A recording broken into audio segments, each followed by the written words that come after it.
घरावर सोलर बसवायचंय, ते पण खात्रीशीर आणि खिशाला परवडणारं. वीज बिलाला कायमचा फुल स्टॉप आणि सौर ऊर्जेचा जास्तीत जास्त फायदा घ्या. दर्जेदार सोलर सिस्टीम, योग्य दरात आणि विश्वासार्ह सेवेसाठी राजमाता जिजाऊ एंटरप्राइजेस. संपर्क 7219 5277 79 9067 75 15 75. राहुरी विधानसभा पोटनिवडणुकीचा कार्यक्रम जाहीर होताच राजकीय वातावरण चांगलंच तापलंय. भाजपकडून दिवंगत आमदार शिवाजीराव कर्डिले यांचे सुपुत्र अक्षय कर्डिले यांचे नाव सध्या तरी जोरात चर्चेत आहे.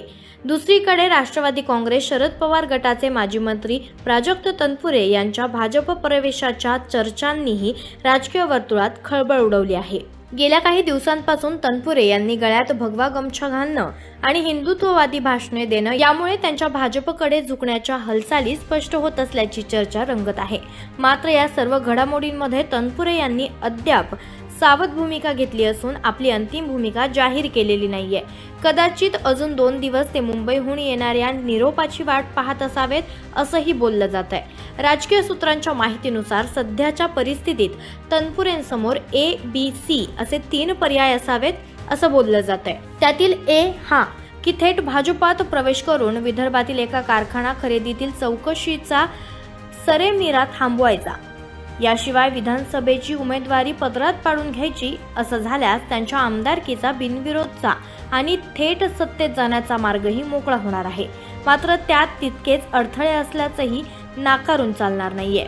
त्यामुळे त्यांना B पर्याय म्हणजेच भाजपाचं गणित न जुळल्यास किंबहुना पक्षात जाऊनही विधानसभेची उमेदवारी दिली जात नसेल तर थांबण्यापेक्षा निवडणुकीला सामोरं जायचं, आपला गट जिवंत ठेवायचा. कारण राजकारणात उद्याचा आणि शब्दाचा भरोसा नसतो. त्यात विरोधकाला बिनविरोध देणं म्हणजे विरोधकांना ताकद देण्यासारखं आहे. कारण 2.5-3 वर्षांनंतर आपल्याला समोर तेच विरोधक असणार आहेत हेही तनपुरेंना माहिती आहे. त्यामुळे ते सावध असावेत.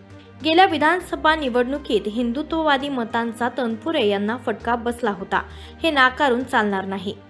हे ओळखून त्यांनी काही दिवसांपासून गळ्यात भगवा आणि हिंदुत्ववादी भाषणे सुरू केली असावेत. हिंदुत्ववादी मतदारांना आकर्षित करण्याचा हा प्रयत्न आहे. यावेळी आपण कोणत्याही पक्षाकडून लढलो तरी हिंदुत्ववादीमध्ये आपल्या बाजूने वळवण्यासाठी त्यांनी हिंदुत्वाचा मुद्दा स्वीकारल्याचं विश्लेषकांचं मत आहे. आणि हाच त्यांचा B प्लॅनिंग आणि पर्याय असावा असं बोललं जात आहे. तर तनपुरे हे निवडणूक रिंगणात उतरले तर महाविकास आघाडी पक्षाकडूनच की अपक्ष म्हणून निवडणूक लढवणार यावरही तर्कवितर्क सुरू आहेत. काही राजकीय विश्लेषकांच्या मते ते अपक्ष म्हणून छत्री चिन्हावर निवडणूक लढवण्याची शक्यता नाकारता येत नाही. तर नगर परिषद निवडणुकीत पक्षाच्या बॅनर खाली न लढता ते स्वतंत्र आघाडी करून निवडणुकीला सामोरे गेले.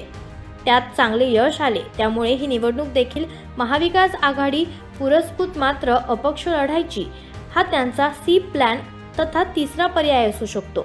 त्यामुळे त्यांचं चिन्ह छत्री असेल का याविषयी देखील अंदाज बांधले जात आहेत.